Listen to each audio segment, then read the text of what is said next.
D&D Annis Hag. What is that?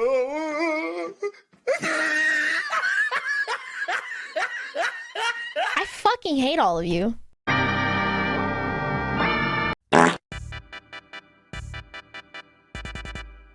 Hey there, party people. It's your boy Archlich, but you can just call me Archie, and today we're going to be talking about the IRL server griefers and resident nursing home menaces, Hags. These old ladies have been professional haters in our game for some time now, and in my opinion are quite a treat to run against good parties, while being a hilarious enemy to run against the evil ones. These ornery old women specialize in magic that doesn't make sense, and love ruining the lives of anyone around them for their own amusement. They do come in a couple different varieties, which I'll make sure to touch on later in the video, but overall their MOs stay mostly the same. Hags occupy a very interesting space in our games, as they are one of the few low-level monsters that you can put your evil hat on and gaslight, gatekeep, and girlboss the enemy into submission. Personally, while they're the weakest without changes, green hags are actually my favorite evil old ladies, since they are most directly manipulative and conniving, but all of them are fun creatures to run. And while they need a little love in regards to developing their unconventional magical abilities, they're honestly my go-to for Faustian bargains, even over devils. While they are rather simplistic as written, I find that slapping these old bags next to a village is a great way to make things a lot more interesting without having to give the situation too much thought. Hags grief people for fun. They don't need some sophisticated web of incentives to do so, nor do you need to think about some sort of higher connected storyline unless you want to. Honestly, this is the part of what makes them so great in my book. If you couldn't tell, I love running these creatures in my games, terrorizing the villagers and causing all sorts of mayhem for the players to try and unravel should they choose to do so, all while adding an iconic Brothers Grimm fairy tale style aesthetic to the whole situation. But alas, I think this is enough of my initial ramblings, so without further ado, let's get into it. According to my research, hags make their debut within OD&D with the Sea Hag stat block, which we see in the 1975 Blackmore supplement. Originally they had some abilities similar to a dryad, except they killed you with the power of being ugly instead of charming you like a dryad. While there are other iterations of the hag in the game, we see the traditional night hags we've come to know and love make their initial appearance in the 1977 Monster Manual for AD&D. Here they had a bit more bite than their modern 5e counterparts, but we can easily fix that, which we'll go over later. Later in 1983, we see the Annis Hag and the Green Hag finally show up. The Annis pretty much fits with exactly what you see in the current edition. She's a big bitch, and she slaps the shit out of you and then eats you. The case for the Green Hag is interesting, however, as the Green Hag was actually the most powerful of the hags in the previous editions, interestingly being the spawn of a night hag and a human. Have fun imagining that. Well, there's a lot of history for these creatures, and a series of cool monster ecology releases detailing all the nitty-gritty details about how these creatures have sex with stuff. I don't have nearly enough time to go over everything about the older editions. However, there is a wealth of good information about these creatures you can find online, and Dumpstat Adventures does a great breakdown if you're interested. That's enough musing about the glory days that statistically none of us were alive for. Let's take a look at the current edition creatures and see what they have in store for us. Now, before getting into this, it's important to understand that there are different types of hags within the game. So for brevity's sake, we'll go over the stats for each of the basic types we find in the material, along with a brief rundown of their methods, and then we'll go into some details about how you might run them in general. Since I'm going to be talking about the different types of creatures in this family, I won't be able to go into as much detail as I would if I were just focusing on one creature. With that being said, let's go over the different types of hags we'll be talking about today, along with a brief little description of their specific brands of shitposting on the unfortunate people of the nearby villages that they enjoy terrorizing. First up on the chopping block, we have Annis Hags. I'm doing these big witches first since they're the most straightforward out of the bunch. They operate rather simply compared to their less anabolic sisters. While they can still get up to some very basic skullduggery with their rudimentary magical abilities, I think that taking a look at their stats makes it very apparent that their true calling in life is dismembering people with their bare hands. It turns out that they owe their durability along with their ability to tear through armor to their nifty innate biology, which causes them to grow nails and hides that are similar in consistency to iron. While handy for their particular brand of haggery, I would say, their tidbit of lore we have indicates that bullying ogres and eating the flesh of children are among their favorite pastime activities, and that when they aren't eating children, they're recruiting them to help their griefing efforts on the little Minecraft server that we call life. While I don't have any lore to support this, I would posit that it is most likely that these hags are the least likely to be included in covens with other, more gray matter efficient hags, as they don't really bring much to the table other than brute force, which is something that the other hags can get out of trolls or other monstrous simps in their orbit. With that being said, however, let's take a quick look at their stats and how they might act in combat. Anna's hags come in at CR 6. It's worth noting that they are large in size as opposed to their medium cousins. Their armor class is a respectable 17 for their level, they have 75 hit points, and they have a movement speed of 40 feet, so they're a little bit faster than normal. For ability scores, they have an excellent strength of 21, an average dex of 12, a good con of 14, an above average wisdom of 14, and a good charisma of 15, despite looking strikingly similar to a used condom that's been left out in the sun for too long. They get a +5 for their con saves and a +5 to both their deception and perception skills. They are resistant to cold damage and non-magical bludgeoning, slashing, and piercing damage. They get 60-foot dark vision, and they can speak common, giant, and sylvan for their base stat blocks. Even though they are quite the non-erudite, magically challenged cousins of the family, Anna's hags still get some access to basic spells with a DC of 13. They only get 2 3-a-day spells, those being Disguise Self for some tomfoolery, and Fog Cloud to try and cover their ass as they inevitably shamble away at an uncomfortably fast pace for their size and stature. For actions, they get a respectable 3-strike multi-attack with 1 bite and 2 with their claws. Her bite attack is a +8 to hit. All her attacks are 5 foot in reach, which is worth noting that even though she's a large creature, she has a shorter reach than some of the creatures in her size class. The bite does 3d6 +5 piercing damage for an average of 15. Next is her claw attack. Again with a +8 to hit, doing the same damage as her bite, except for doing it as slashing damage. Her special attack is an ability called Crushing Hug. It still requires a roll to hit, but it requires that the hag give up her other attacks. This attack does 9d6 +5 bludgeoning damage, and the target of this attack is grappled if it's a large or smaller creature. This also does a tick damage effect on anyone that continues to be grappled by this, but the hag can't make any other attacks while she still has someone grappled. Looking at this kit, the Annis Hag is pretty simple to understand in how it operates. It's mainly a big, loutish bully that beats the shit out of whoever gives it too much trouble. While it still enjoys the misery and suffering of those around it, the hag is mainly an enjoyer of the much cruder and less refined miseries of the world. The tactics for this big bitch is to manipulate the weak and the vulnerable nearby, and she will be quick to resort to savagery to deal with any issues that may pop up along the way. This hag is much less likely to string an intricate web of indirect manipulation and schemes, and much more likely to specialize in the type of misery that has to do with your house being burned to the ground while a group of orcs play kickball with your children's severed heads. I don't see there being much potential to this hag in comparison to the others. I'm covering the simplest and most direct first.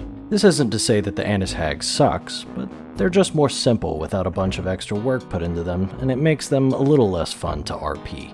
In combat, these ladies are going to work pretty simply. They likely aren't going to get caught alone unless they're getting caught off guard for some reason.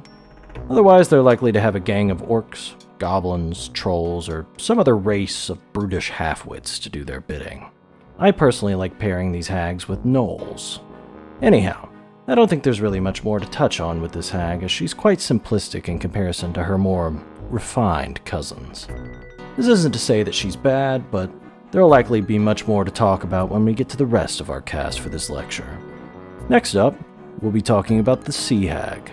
I'm talking about this hag next just to get her out of the way. She's an absolute throwaway because she has almost no value in any aspect at all in my opinion. I think if you wanted to have a sea-flavored witch, you would be better off going with a different, more interesting hag and just reflavoring her to fit the environment. Sea hags are very counter to what a hag is, to the point that they don't even have spells in the base game. You could completely revamp them by adding some spells and giving them some varying levels based off of their age and experience, but as they are, they suck, and I'm not really bothering to talk about them that much in this lecture. Their ugly insta-kill meme is kind of funny, but they're not really worth your time.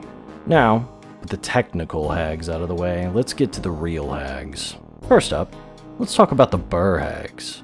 These cold witches can be found in page 160 of Volo's guide, and they are flavored as the hags that are prone to griefing the winter biomes of our Minecraft server.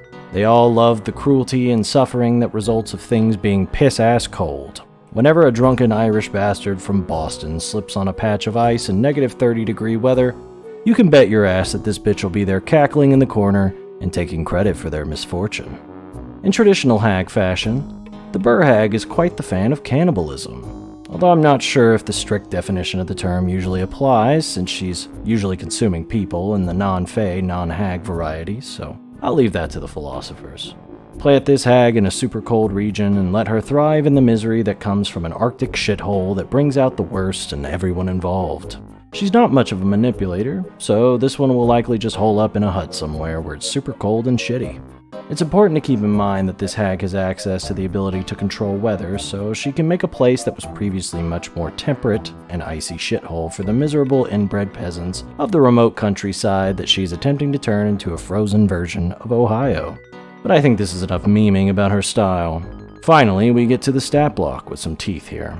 The Burr hag is actually pretty vicious. Here we see a rare sight when it comes to the current edition. An actually deadly opponent with the proper tools to be threatening to player characters at the level that they're designed for. She comes in with a decently respectable AC of 17. She also has an average HP amount coming in at 91. Her speed is 30 feet, but she also has a staff that acts as a broom of flying when she has it, so she effectively has a flying speed of 50 feet. She gets a +4 to wisdom saves, but otherwise has some underwhelming stats to make up for her ridiculously good spells. For skills, she gets a +4 to her nature, perception, and survival checks, while getting a +6 to her stealth checks. Notably, she's immune to cold damage and gets 60-foot dark vision. For languages, Burr hags come base with Common, Giant, and, oddly, Orin. While it makes sense for them to know Giant, since hags often get up to oppressing ogres, it's kind of odd that she knows Orin. Orin is the elemental language of air, and I get she's a weather manipulator, but hags are fey creatures, and their magic is fey magic. It's kind of odd that they would just intrinsically know an elemental language, but whatever, it doesn't really matter. She has some features that mainly explain themselves and don't need noting further, and she has 2 actions listed in her stats. The first being a shitty slam attack, and the other being a long-winded description of weaponized cannibalism. The reason I say she's threatening is because she's CR7, yet she gets a 3-day cast of Cone of Cold, Ice Storm, and Wall of Ice, which 2 of 3 of these are mean as hell at this level.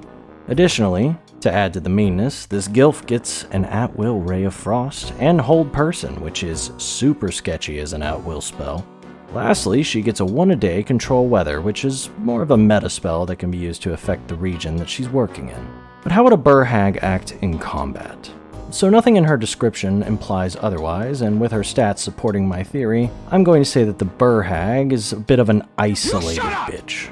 She won't be working with a big posse of ads to help her out, so she will have to rely on her own skills and abilities, much like an unfortunate soul trying to survive in the frozen wasteland that she inhabits. This leads into our next point, which is that this bitch is almost always going to be engaging in the shittiest, most lethal blizzard conditions that one could find themselves in, unless she's super desperate. It's quite likely that a party that's going to be going into a fight with a Burr hag and isn't ridiculously overleveled, which is a fun experience in its own way, mind you, is going to be beaten and battered by the vicious weather conditions that they had to weather to make it to the fight that they're finding themselves in. This will probably result in a couple of people in the party approaching the fight with the Burr hag being subjected to the exhausted condition, which essentially translates that they're going to be less effective as a group in many ways by the time that they get to this bitch. This all goes to say that the tactics of the Burr hag are going to be rather straightforward. She's going to let the cold do as much work as possible, and she will only fight if she feels like she has to. Better to let your foes suffer and freeze to death, possibly even needing to resort to cannibalism to survive, which you find funny, by the way, because you have the psyche of an average boomer and enjoy the suffering of the unfortunate. She's going to spam Hold Person on any casters that she thinks she can get away with immobilizing, and then she's going to blast the shit out of the party with her potent AoE spells. Keep in mind she can use her weird staff as a flying broom, which she will no doubt do in combat to help protect herself, and more importantly, it'll make your players hate you. Rinse and repeat this process, prioritizing people that are using any annoying ranged attacks or magic to minimize her flying advantage. And remember to not be afraid to run away if things are getting dangerous, as the hag isn't going to stand on business and fight to the death for no reason. Other than that, I don't think there's much more that needs to be talked about when it comes to burr hags mechanically. We'll touch more on running hags in RP later, so don't worry. Next up, we have my personal favorites of the hag variety, green hags. These are the gaslight, gatekeep girl bosses of the hag scene, and they're built entirely around manipulating and lying their way in and out of situations. I think that this hag has the most potential for getting up to shady shit, but it really needs a serious makeover to get it up to snuff for the more older, powerful versions that you see of these hags referenced in the lore. Green hags are my personal favorites, specifically because they are the most like the hags you read about in fairy tales.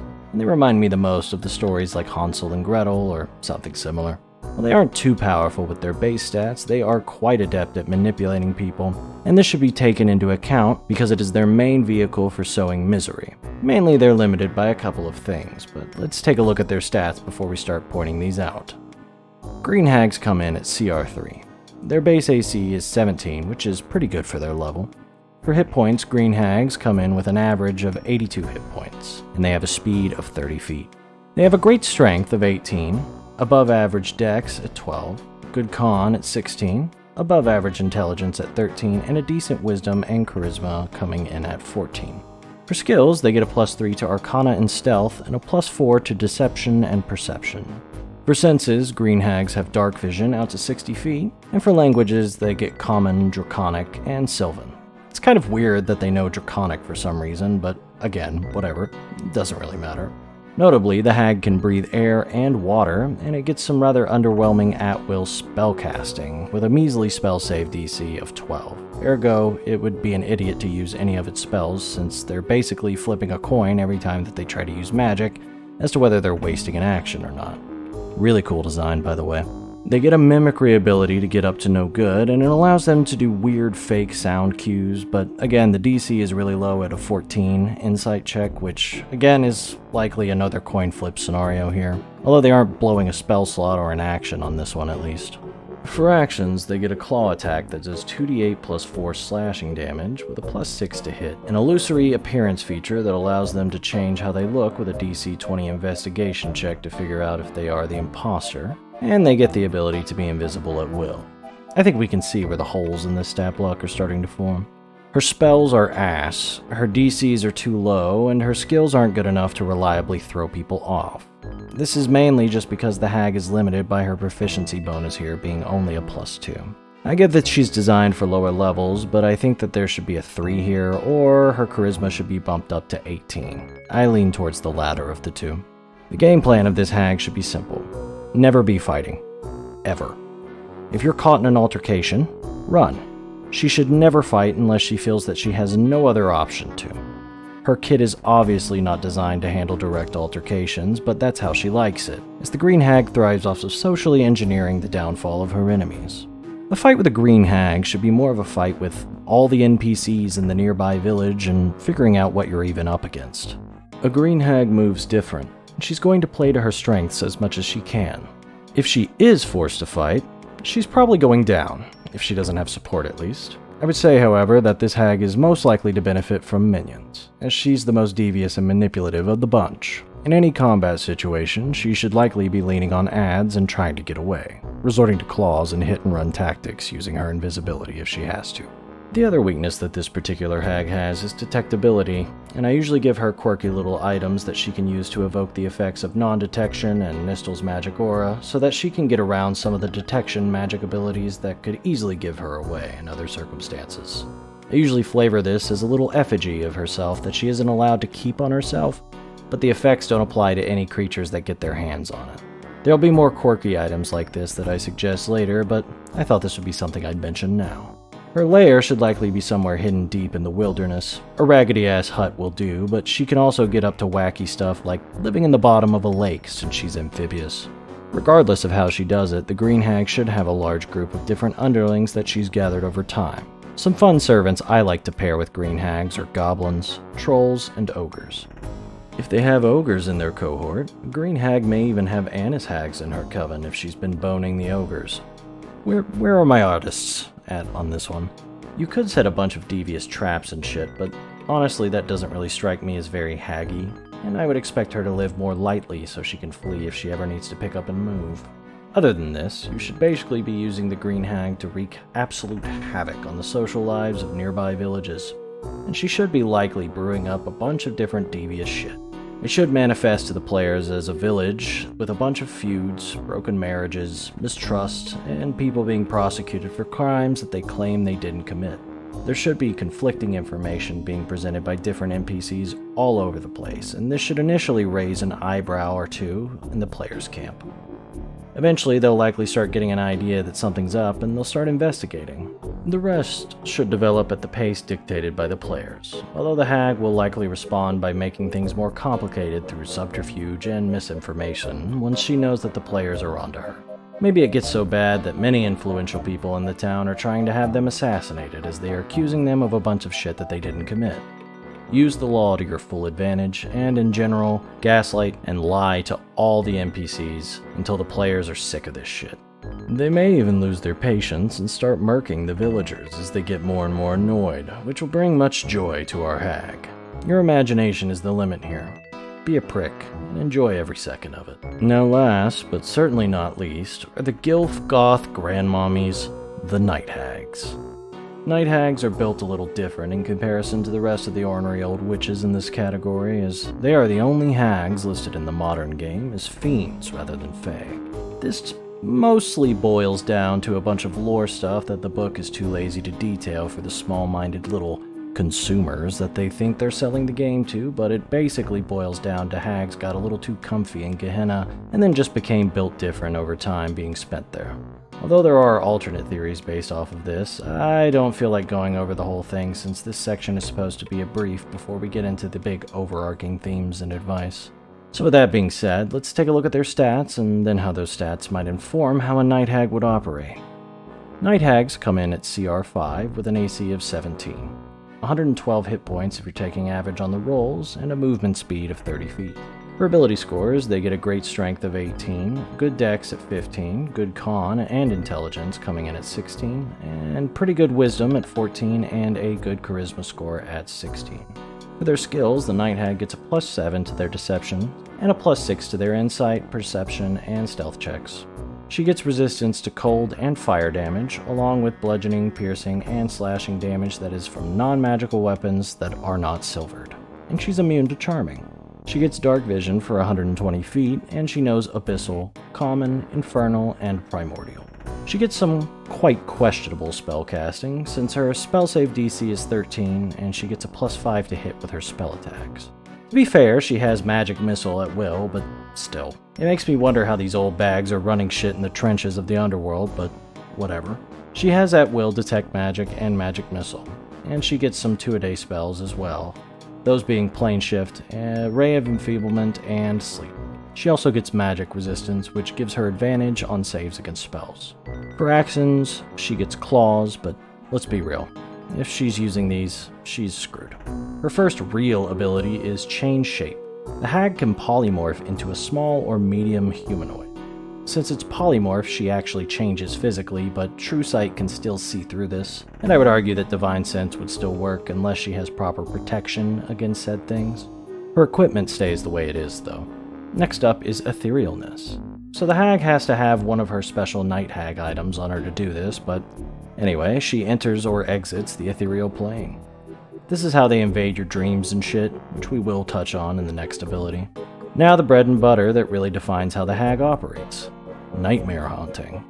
The Hag can only use this once a day, but that's all she really needs, and she can stack exhaustion on her target until they die, which is pretty cool.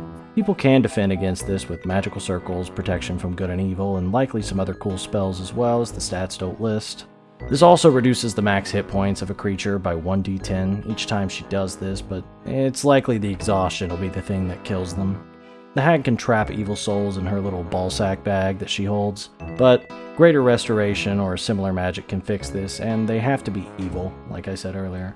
I think this stat block does a pretty good job at naturally implying how this creature operates. Like the other real hags, she isn't really built to get up in people's faces and start dick-smacking them around, but rather she's built to pull strings, be sneaky, and play to her advantages. A night hag that finds herself in combat will almost undoubtedly be running away, if she has the option to do so. And the way she would do this is by cheesing her etherealness and then plane shifting back home. If for some reason she can't get away, she's likely dead, and if the players are powerful enough to trap her, she was probably fucked from the start. Use etherealness to move around, and if she has to fight, always be spamming magic missile on the weakest people in the party and trying to find a way to get out. This hag is no good in combat, and getting her into a position where the fight is actually going to happen is the real fight to begin with, as she prefers the Boeing executive style of murdering her detractors. It's worth noting that a Night Hag's lair is probably a no-go for most players that are going to be dealing with this. The base game at her current level is not going to really support them getting to her, as it's likely somewhere in the Grey Wastes, so not really much to go over here. Now with all the specific types of hags out of the way, we can get to the fun part that I've been looking forward to, talking about how we can add some spice to them. First, let's talk about writing hags. Hags are super fun to write in my opinion because they are devious, deceitful, evil bitches without any need to justify their actions other than just the love of the game. Much like a Reddit-addicted basement dweller, they're hideous and live only for the suffering of others, and this allows you to go wild with all the different shit that they can get up to. Whatever screwed up, Evil Dead, Brothers Grimm bullshit you can think of will totally fly, and they give you a ton of opportunities to explore the distinctly unique nature of hags in play. Which is to say that they are a foe that is mostly faced through the neutral NPCs that are involved. Fighting a hag is much more than the final confrontation. In fact, the battle with the hag often begins long before the players even figure out what's going on. This makes the hag a very fun creature for you writing nerds out there because they essentially get to express their antagonism using neutral NPCs as proxies.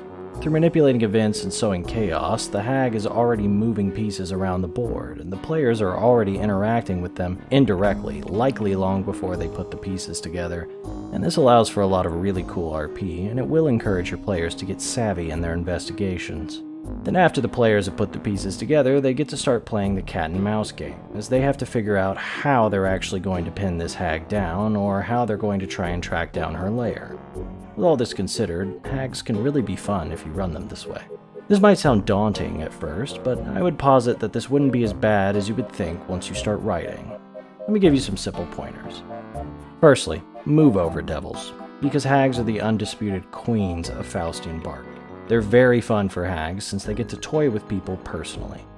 And watching people suffer from their own decisions brings untold pleasure to their cold, dead hearts.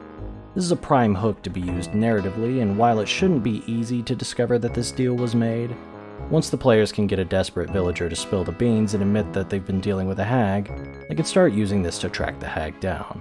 Another good hook is, it's more of an indicator and less of a direct lead, mind you, is getting into the specifics.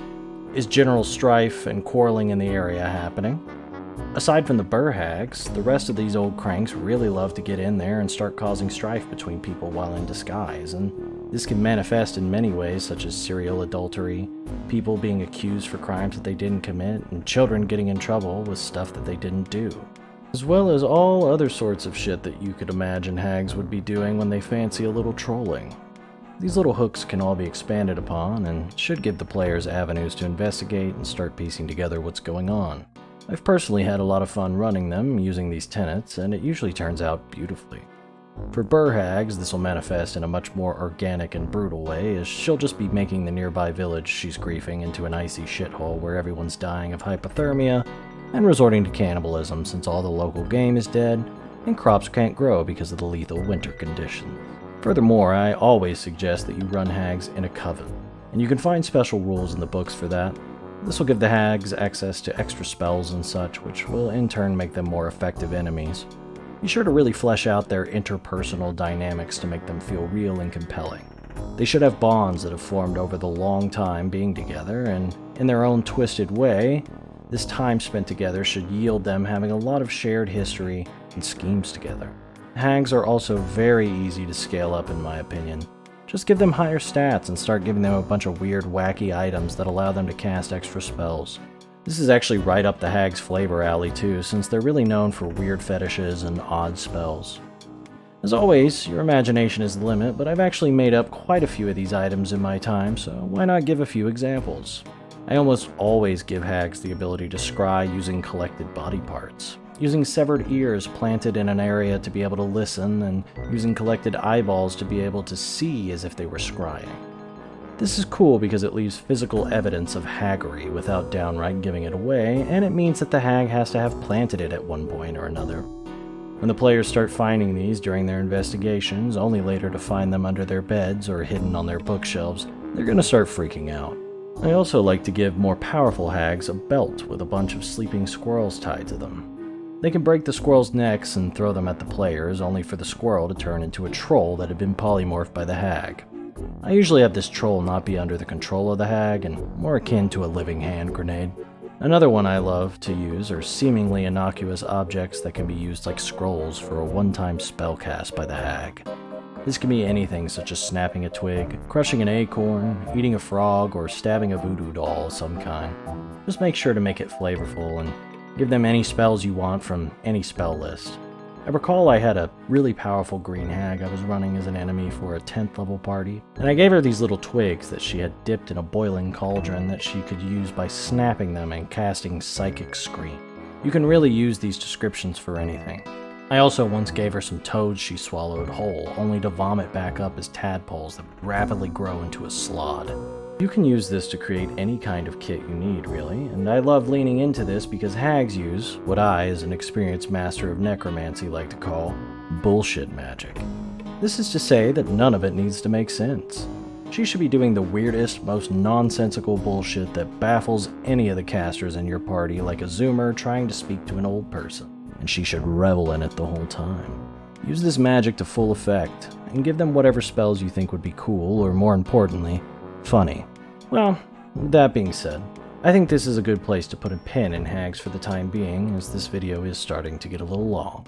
As always, I would like to thank all of my conspirators and acolytes, graciously furthering the cause of evil through their contributions to the Evil Defense Fund. You help make this work possible, and together we can work to make the world just a little bit worse for everyone in it.